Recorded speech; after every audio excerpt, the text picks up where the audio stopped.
रियाज़ी class 9 unit 6 lesson 3 radical equations बोली मसावातों अवां जो रियाज़ी जो उस्ताद राशिद अली सिंध ऑनलाइन स्कूल में अवांखे भली कार। बारो पोइ लेक्चर में असां इहो सिखी आया हुआसीं त कहिड़े नमूने सां लीनियर इक्वेशन खे सॉल्व कबो आहे। अॼु असां हिन सबक में रेडिकल इक्वेशन ऐं उन्हीअ खे कहिड़े नमूने सां हल कबो आहे उन जे बारे में सिखण जी कोशिश कंदासीं। ठीक है बारो। An equation in which the variable appears under radical sign is called the radical equation। अहिड़ी मसावात जंहिंमें बदिलजंदड़ मूल में हुजनि त उनखे मूली मसावात चइबो आहे। ठीक है बारो। हाणे ॾिसो कीअं। हाणे हिन में सिर्फ़ु इहा ॻाल्हि पियो करे त जेकॾहिं वेरिएबल रेडिकल जे अंदरि मौजूदु हूंदा, ठीक है बारो, त पोइ असां उन खे छा चवंदासीं, असां उन खे रेडिकल इक्वेशन चवंदासीं। पर यादि रखिजो त जेको रेडिकल जे अंदरि वेरिएबल हूंदो उन जी रेडिकल सिंप्लीफाई न थी सघंदी नॉर्मल हालतुनि में। ठीक है। हाणे कीअं ॾिसो, सपोज़ को जेकॾहिं मां हिते लिखां थो त √x इज़ इक्वल टू 8, पर साॻी जॻह ते जेकॾहिं ईअं हुजे हा त square root x square is equal to 8। हाणे ॾिसो हीअ जेका आहे इहा रेडिकल इक्वेशन आहे, पर हीअ रेडिकल इक्वेशन न आहे। छो? छाकाणि त हिते जेको एक्स स्क्वायर पियो आहे इहो हिन रेडिकल खां ॿाहिरि निकिरी सघे थो। ठीक आहे बारो। अहिड़े तरीक़े सां हाणे जेकॾहिं मां वधीक तव्हांखे मिसालनि जे वसीले सम्झाइण जी कोशिशि कयां त square root X plus 3 is equal to 4। हाणे हीअ बि छा आहे, हीअ बि असां वटि रेडिकल इक्वेशन आहे। ठीक है बारो। पर जेकॾहिं मां लिखां √3x plus 4 is equal two 7। हाणे हिते ॾिसो हीअ जेको एक्स सां गॾु कोएफिशिएंट पियो आहे इहो स्क्वायर रूट में पियो आहे, पर हीअ वेरिएबल जेको आहे इहो स्क्वायर रूट में न आहे, यानी रेडिकल जी साइन में मौजूदु न आहे। त पोइ असां चवंदासीं त हीअ रेडिकल इक्वेशन न आहे। त पोइ इहा ॻाल्हि तव्हांखे पंहिंजे ज़हन में रखणी पवंदी। अहिड़ी मसावात जंहिंमें वेरिएबल रेडिकल में मौजूदु हूंदा त उन खे असां रेडिकल इक्वेशन चवंदासीं। पर जेकॾहिं को कांस्टेंट टर्म आहे या कोएफिशिएंट जेकॾहिं स्क्वायर रूट जे अंदरि अची वञनि था त असां उन खे रेडिकल इक्वेशन न चवंदासीं। या उन जो मतिलबु इहो थियो त उन जा जेके कोएफिशिएंट आहिनि उहे इरेशनल आहिनि। सही आहे। ठीक है बारो।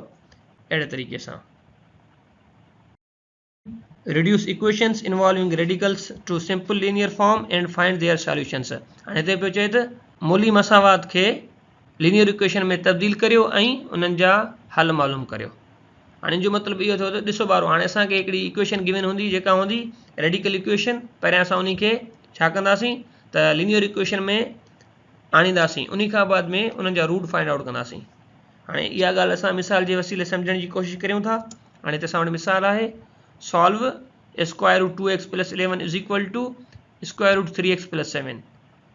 हाणे उन जे लाइ सभ खां पहिरियां असां हिते लिखी वेंदासीं solution.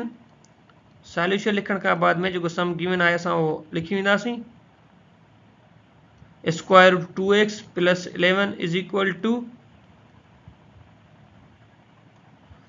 Square root 3x plus 7। जीअं त ॿिन्ही पासे रेडिकल जी साइन मौजूदु आहे।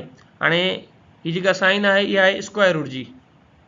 त पोइ हाणे असां इहो कीअं ख़तमु कंदासीं, उन जे लाइ असां ॿिन्ही पासे चोरस मालूम करे वेंदासीं।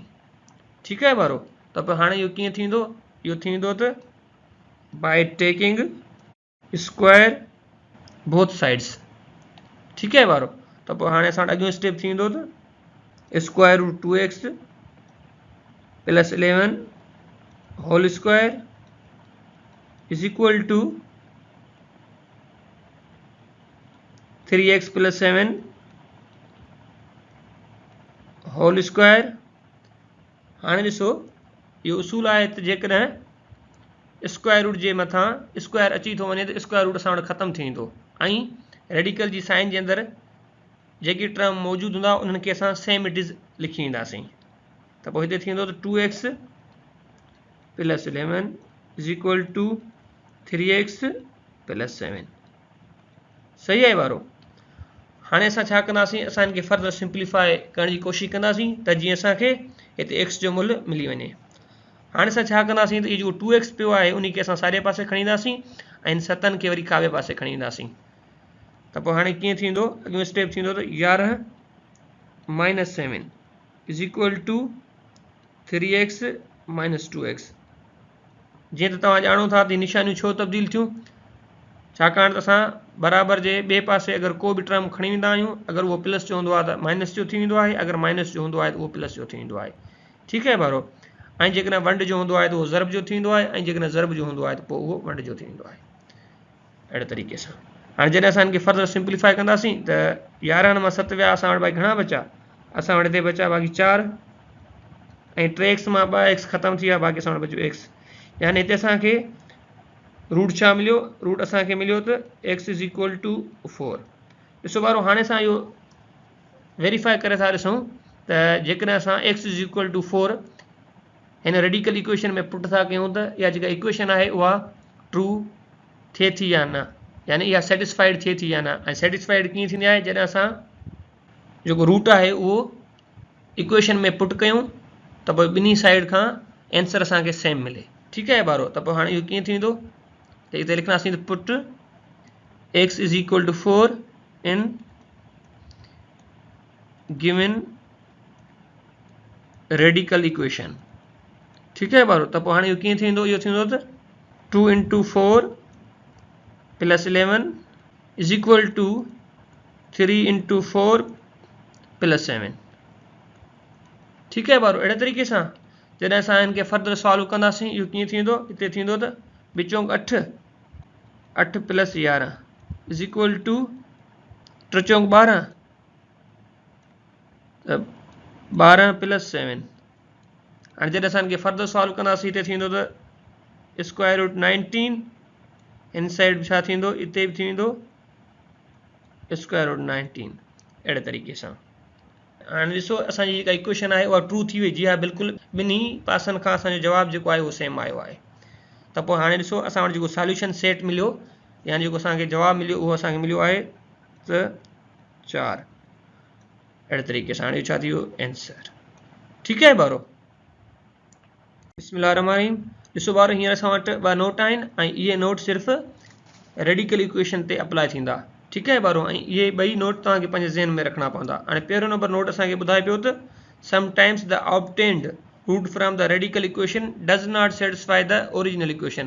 चए पियो त रेडिकल इक्वेशन खे जॾहिं असां सॉल्व कंदा आहियूं त असांखे जेको मूल यानी रूट या सॉल्यूशन सेट हासिलु थींदो आहे, जॾहिं असां उन खे वेरिफिकेशन जे लाइ जेका गिवन ओरिजिनल इक्वेशन हूंदी आहे उन में पुट कंदा आहियूं त उहे रूट इक्वेशन खे सेटिस्फाइज़ न कंदा आहिनि, यानी उहा इक्वेशन ट्रू न थींदी आहे। हाणे उहो कीअं, त ॿिन्ही पासनि खां जेको जवाबु आहे सेम न ईंदो आहे।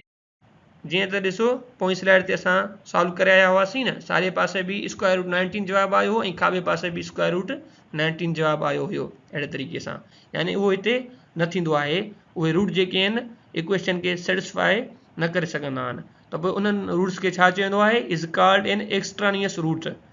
इन जो मतिलबु इहो थियो त इन्हनि खे ॿाहिरियां मूल यानी एक्सट्रानियस रूट चयो वेंदो आहे। ठीकु आहे बारो। पर इहो कॾहिं थींदो आहे, इहो सिर्फ़ु कॾहिं कॾहिं रेडिकल इक्वेशन जे अंदरि थींदो आहे ऐं आमतौर ते असां वटि लीनियर इक्वेशन जे अंदरि ईअं न थींदो आहे। हाणे ॿियो नंबर असां वटि नोट आहे solution of radical equation must be verified. जेको तव्हांखे सॉल्यूशन यानी जेको रूट रेडिकल इक्वेशन मां हासिलु थिए थो उन खे लाज़मी वेरीफाई करे ॾिसणो आहे, त जीअं असांखे ख़बर पए त जेके इन जा रूट आहिनि उहे ट्रू आहिनि या न आहिनि। अहिड़े तरीक़े सां। ठीकु आहे बारो। बारो असांजो अॼु जो सबक़ हिते पूरो थियो। वरी मिलंदासीं नए सबक़ में। तेसीं ताईं अला वाही।